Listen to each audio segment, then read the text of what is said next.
The briefing room of the elite academy was large and cold, rows of seats filled with cadets from different alien species. Some had hard shells covering their bodies. Others had tentacles instead of arms. A few looked almost human but taller and thinner. The air smelled like metal and something chemical. All 40 cadets sat still and waited. Commander walked to the front of the room. He was tall and blue-skinned, with eyes that seemed to look through things rather than at them. His uniform was white and clean. Every cadet straightened when he appeared. "Today," said, "you will study human warfare. Humans are a species from a planet called Earth. They are fragile. They have soft skin. They live only about 80 rotations before they die, yet they fight in ways that are interesting from an academic view." The cadets made small sounds, not quite laughter but close. A cadet, whose body was made of hard crystal that reflected light, leaned to his neighbor and clicked something in his own language. The next to him vibrated with amusement.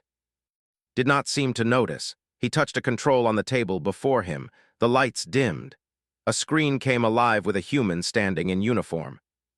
"This," said, "is Captain. He is a human military advisor. He will help us understand what we see in the footage. Captain, welcome to the academy." Stepped forward. He was a man in his 40s with dark hair and a strong jaw. His uniform was different from the alien military clothes around him. It looked worn from use. His eyes moved across the room and seemed to count the cadets carefully. "Thank you, Commander," said. His voice was clear and firm. "I am here to answer your questions about human warfare and human choices in battle." A four-armed cadet raised one upper arm. "Captain, can you explain why humans do not use more advanced technology? The footage we will see today is from primitive times, correct?"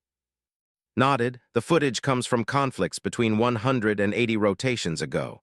Yes, it is old, but the question you asked is important. Humans sometimes choose not to use all available power. That is part of what you will learn today." Pointed to the screen. "We will begin with the Second World War.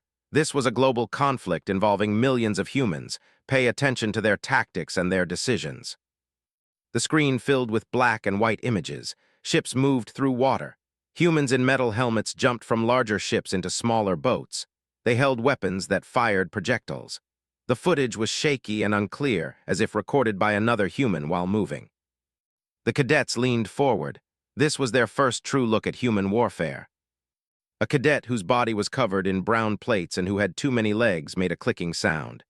"They move so slowly. Their weapons are so simple. Look at how fragile they are."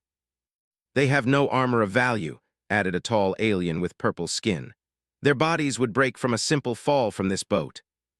Kept his face smooth. He did not interrupt. The footage changed. Now it showed humans on a beach. Tall walls of sand and rocks were above them. From the walls came explosions. Humans fell into the sand. They did not move again. Other humans jumped over their bodies and kept running forward. The room became quiet. "That beach is called Normandy," said. "Over 100,000 humans attacked that beach in a single day. Thousands died. The ones who survived knew before they attacked that many of them would not return." "Then why did they attack?" asked the cadet. His crystal body seemed to glow less brightly than before. "Because if they did not attack, many more humans would suffer and die in the future," said simply. "They chose to die so that others could live." Made a note on a small device. "Continue the footage, Captain." The next images showed the inside of a ship. Humans moved quickly, working together. An alarm sounded. Water began to pour into the ship. The humans moved faster. Some humans helped other humans move to higher levels. Some humans did not move up. They kept working at their positions until water covered them. One cadet stood up suddenly. Why would they do that? Why stay in a dying ship? "Because leaving their position would cause the ship to sink faster," explained. "And if the ship sank faster, more humans in other parts of the ship would die. These humans decided their own death was acceptable if it meant saving others." The briefing room smelled different now. The cadet's body temperatures were rising. Noticed this on his monitoring equipment. Numbers on a screen in front of him were changing. The numbers meant stress. The numbers meant fear. Looked at the monitoring equipment too. His face did not change. Pushed another control. The footage paused. "We will continue in a moment, but first I want you to understand the scale of human conflict. During the Second World War, over 60 million humans died. That is more than 15% of all humans alive at that time. They killed each other on purpose, not for resources, not for survival. They killed each other for ideas. A smaller alien with gray skin raised a hand. Commander, that seems wrong, inefficient. A species that kills itself this way should not survive. And yet, said, humans did survive, and they continued, and now they are part of the galactic community with treaties and agreements. Stepped closer to the monitoring equipment. What Commander is telling you is that humans do not make decisions based on simple math. A human will die for an idea. A human will die to protect someone they love. A human will die to keep a promise. That is not inefficient. That is human nature. The cadet's crystal body flickered.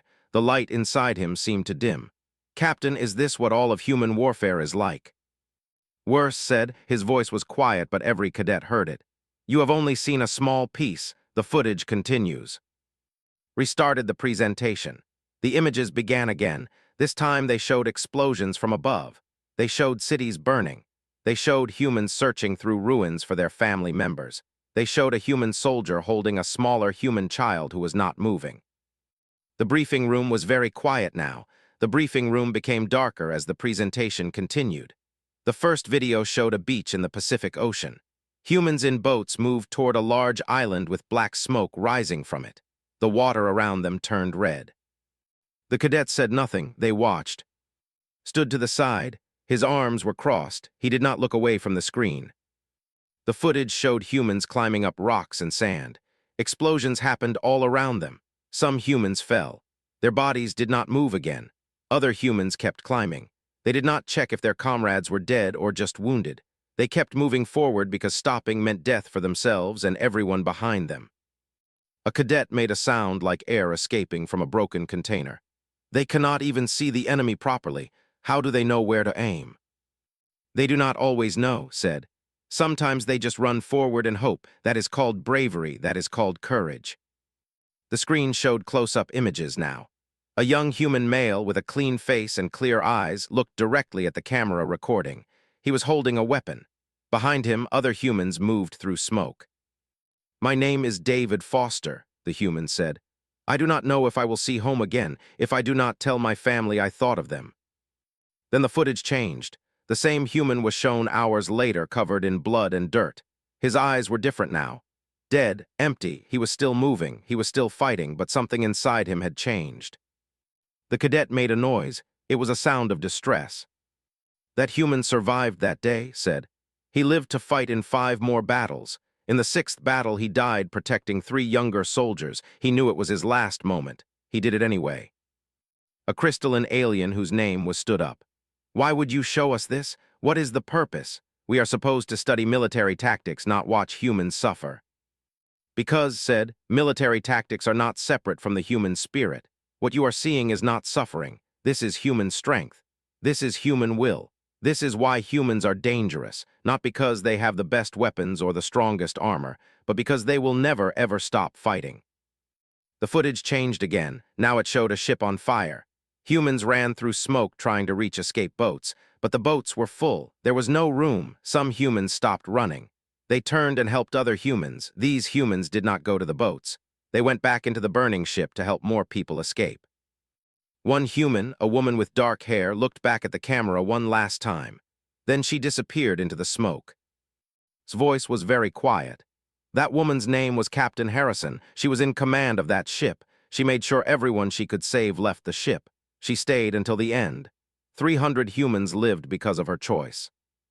The room smelled like fear now, not human fear. Alien fear, it was a different smell. It made his eyes narrow just slightly. Looked at his monitoring equipment. Every single number on his screen was high. Heart rates, stress hormones, temperature fluctuations. Everything showed that the cadets were experiencing real physical fear. But did not stop the presentation. The footage showed more battles, more humans dying, more humans choosing to die so others could live. The screen filled with images of human soldiers running toward machine gun fire, human pilots flying damaged planes, human medics running into explosions to save wounded comrades. The cadet next to began vibrating violently. Stop this, I cannot. I do not want to see more. But did not stop it. The footage showed a video that had been recorded by humans on a small camera. A human soldier held the device and spoke to it. "If you are watching this, I am already dead. I want you to know that I was not afraid, not for myself. I was afraid for my family, but not for myself. I knew what I was doing. I chose this. Tell my brother that I chose this." Then the video showed the human soldier stand up in a trench and run toward an enemy position. The camera fell. The footage ended. The lights came back on. No cadet moved. No cadet spoke. Many of them had changed colors. The cadet's crystal body was now cloudy and dark. The cadet was trembling. The cadet was clicking sounds of distress over and over. Let them sit in silence for a moment. Then he spoke. The second day of the briefing began with fewer cadets in the room. Several had not returned. Medical staff reported that the cadet and two others had requested emergency transfer from the academy. They could not handle what they had seen. Only 36 cadets remained. Looked at the empty seats and made notes. Then he nodded to begin. "Today," said, "you will see human warfare from the last 100 rotations. This is modern warfare. This is humans with better technology, but you will notice that the human spirit has not changed. Humans still choose to die for others.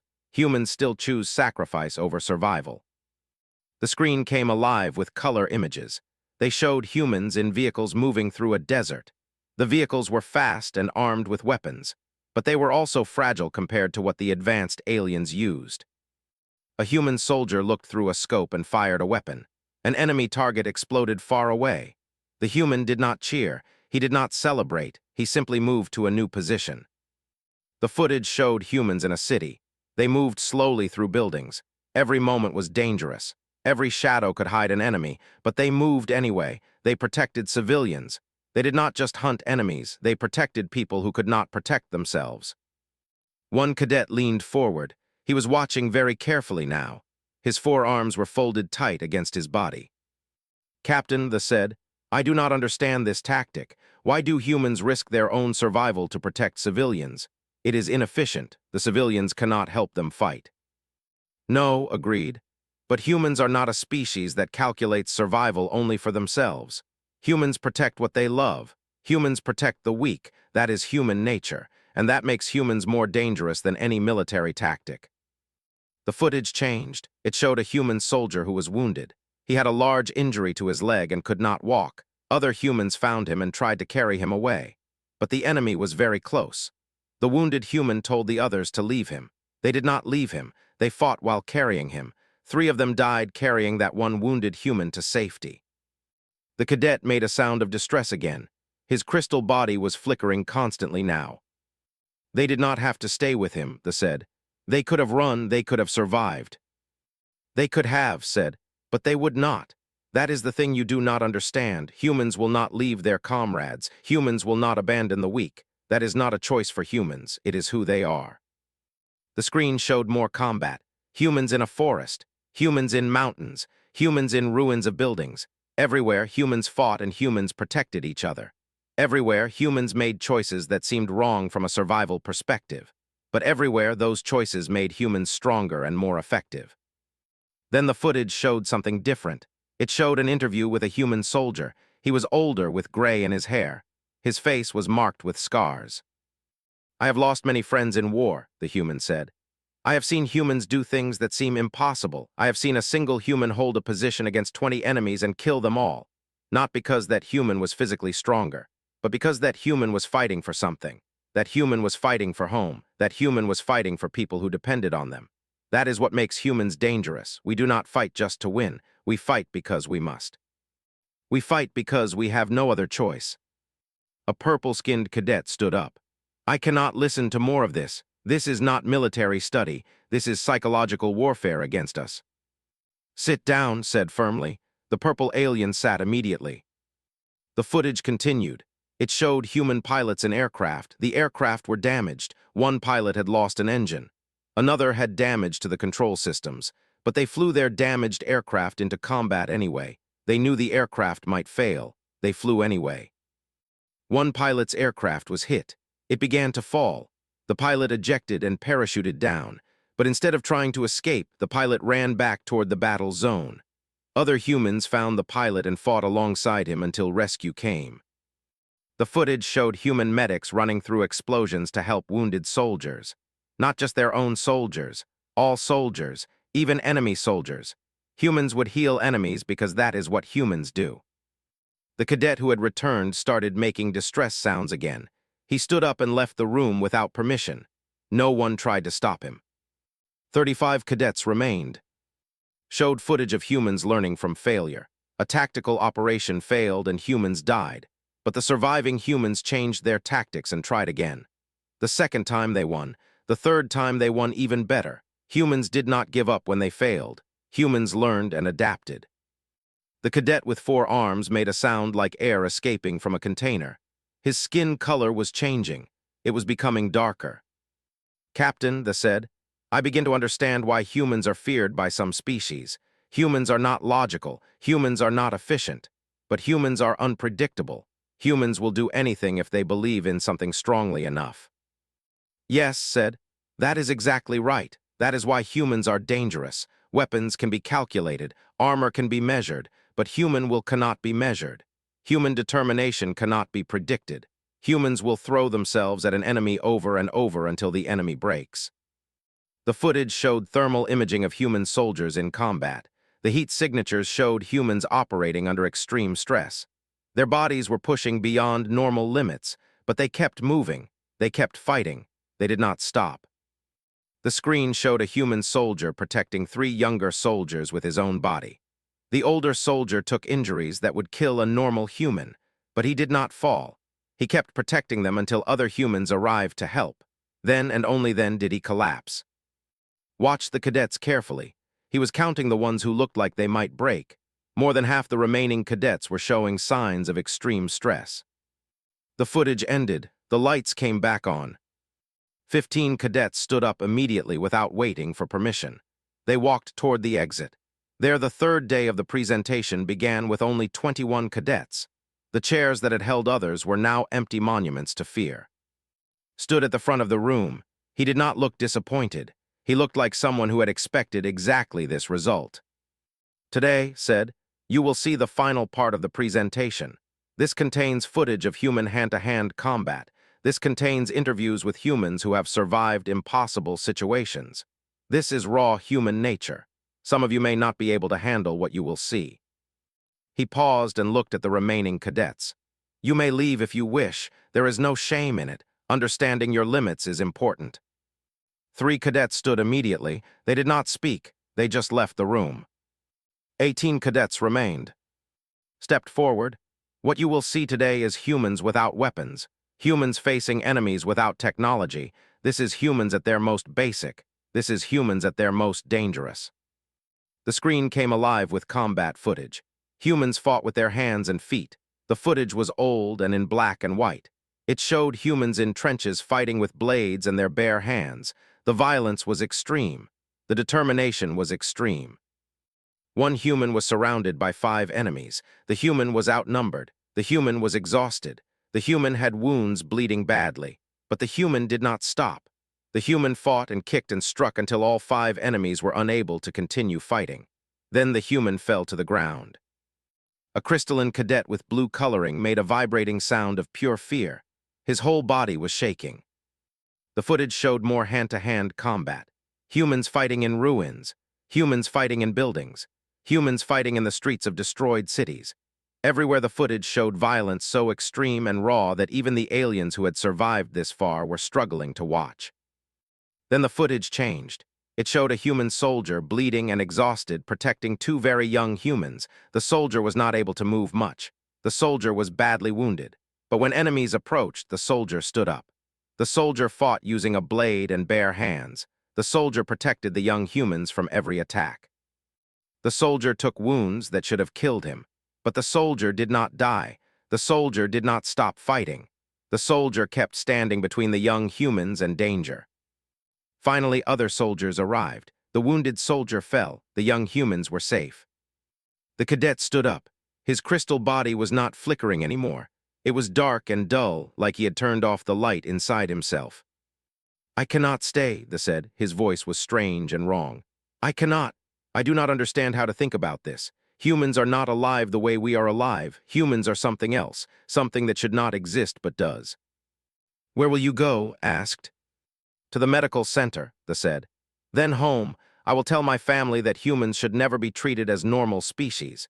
Humans should be treated like forces of nature. You do not negotiate with a storm. You do not reason with an avalanche. You accept that these things exist and you make sure you do not anger them. They left the room. 17 cadets remained. The footage continued. It showed interviews with humans who had survived extreme combat. A human female and strong spoke to the camera. I have fought in 7 wars, she said. I have lost friends in every one of them. I have been wounded so many times that I stopped counting, but I keep fighting. People ask me why. I tell them that I fight because my home must be protected. I fight because my family depends on me. I fight because if I do not fight, someone I love will die. That is why I fight. That is why humans fight. A cadet made a sound and left the room without speaking. 16 cadets remained. The footage showed thermal images of humans in combat so extreme that their bodies were reaching the limits of what biology could handle. Their heart rates were so high they should have collapsed, but they kept fighting. Humans did not stop because their bodies were failing. Humans stopped only when the enemy stopped or when death came. One scene showed a human soldier, completely surrounded and out of ammunition, fighting with nothing but a blade. The human should have died in seconds. Instead, the human fought for minutes. The human killed 3 enemies before finally falling. A purple-skinned cadet stood up. I understand now why we were brought here. We were brought here to understand that some species in the galaxy are not safe to conquer. Some species must be avoided. Humans are a species that must be avoided. The purple cadet left without waiting for permission. 15 cadets remained. The final piece of footage showed a human military unit under extreme attack. They were outnumbered 10-1. Their commander was dead. Their second-in-command was dead. A younger human soldier took command. The soldier had no chance. Everyone knew they would all die. But the soldier organized the remaining humans and they fought. They fought without hope. They fought knowing they would lose, but they fought anyway. And they kept the enemy from advancing for long enough that civilians could escape to safety. When the battle ended, all the human soldiers were dead. Every single one. The camera showed the bodies of the humans, showed the positions where they had died, showed the enemy walking past them. The narration explained that over 2,000 civilians lived because of that human unit's decision to fight and die. The screen went dark. For a long moment, nothing happened. The remaining cadets did not move. They did not speak. They did not even seem to breathe. Then a cadet started to make sounds. Not words, just sounds. Sounds of extreme distress. The cadet stood up and ran from the room making those sounds. 14 cadets remained. Looked at them. The presentation is complete. You have now seen human warfare. You have now seen what humans truly are. A younger alien, one who looked almost human but with skin that was too pale and eyes that were too large, raised a hand. Commander, the young cadet said, I have a question for Captain. Ask said. Will we ever have to fight humans? The cadet asked. Was quiet for a long moment. Then he said, I hope not, because if you fight humans, you need to. The final gathering was in a smaller room. Only the cadets who had chosen to stay attended. The ones who had left went to medical centers. Some requested transfer out of the academy. Some requested transfer out of the military entirely. 12 cadets sat in the smaller room. They were the ones who had watched all the footage. They were the ones who had decided to stay even when leaving was an option. Stood before them, stood to the side. The tension in the room was thick and heavy. You stayed, said simply. That makes you different from the ones who left. That makes you the ones who need to understand what you have seen. A cadet with skin that changed colors with emotion spoke first. Captain, we stayed because we need to understand. But I do not understand why you would show us this. You showed us humans at their most violent. You showed us humans at their most unpredictable. Why would you want us to see this? Because, said, I want you to tell other people what you have seen. I want you to go back to your species and tell them the truth about humans. I want the galaxy to understand that humans are not to be trifled with. Humans are not a species to conquer. Humans are not a species to treat as weak or primitive. The cadet with changing skin color said, but that would cause fear throughout the galaxy. Other species might prepare for war with humans because they would be afraid. Some might, agreed. But the ones who are intelligent will do what you are doing. They will accept that humans are dangerous not because we have superior weapons or superior technology. Humans are dangerous because we have something that your species and others lack. "What is that?" asked the pale young cadet who looked almost human. "We have hope," said. "We have the ability to believe in things we cannot see or measure. We have the ability to love people and die for them. We have the ability to keep fighting even when all logic says we should surrender. That is why humans are dangerous. That is why humans have survived and thrived. That is why humans are now part of the galactic community with treaties and agreements and respect." Stepped forward.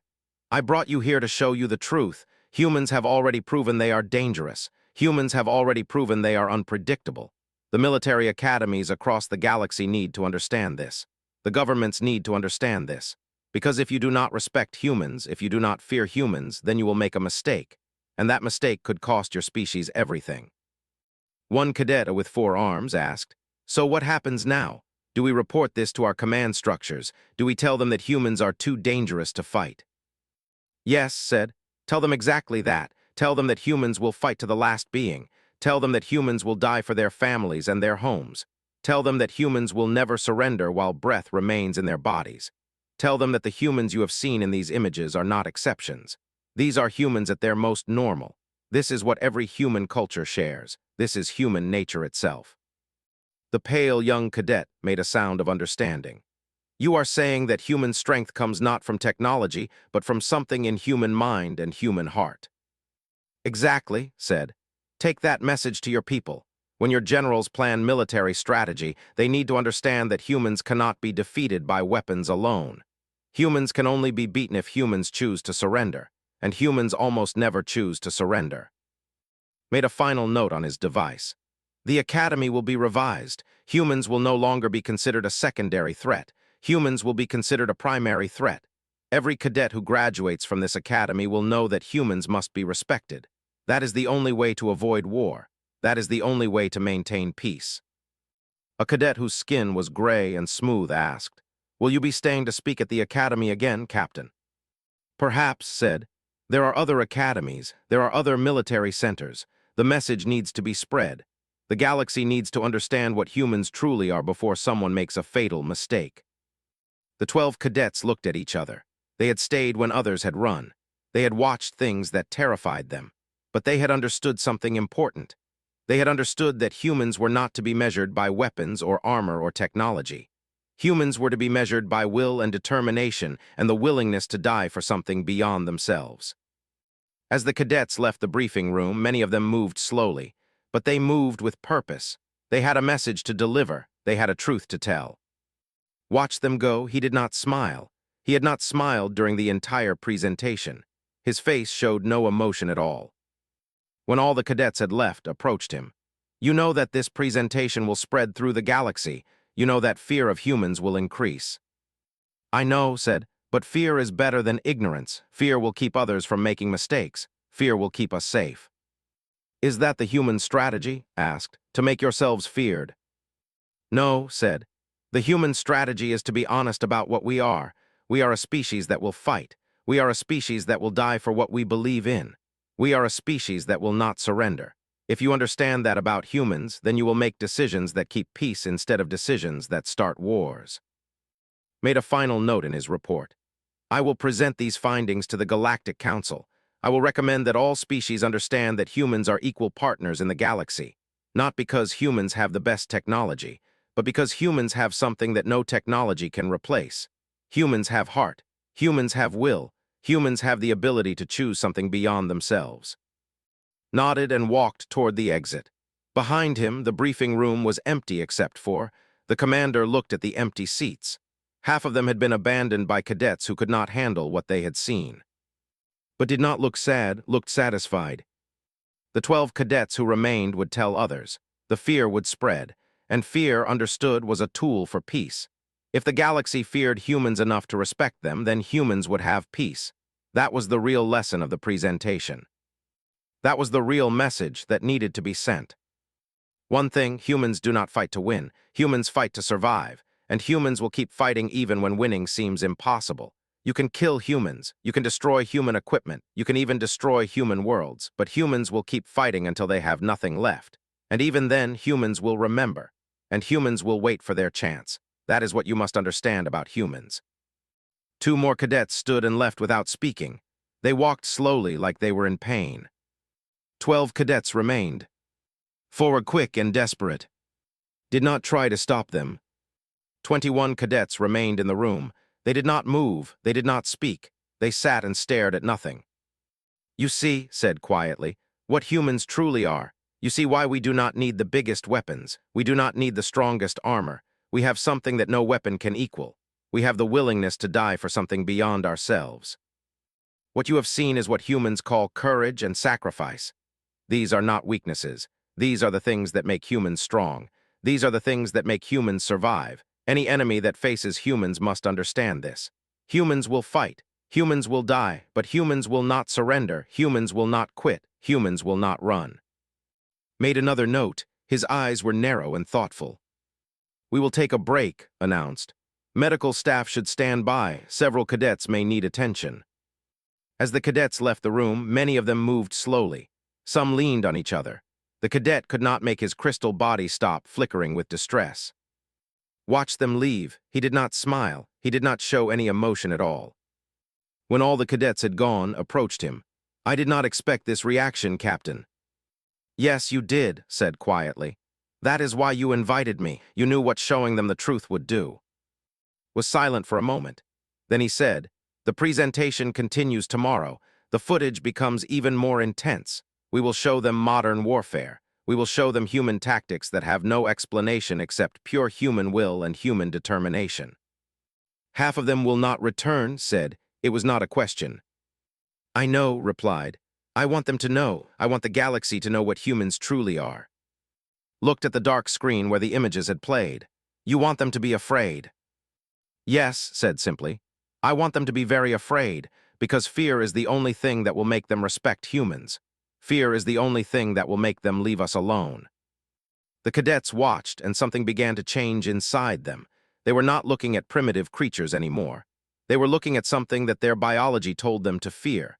They did not have a name for this feeling yet, but it was growing stronger.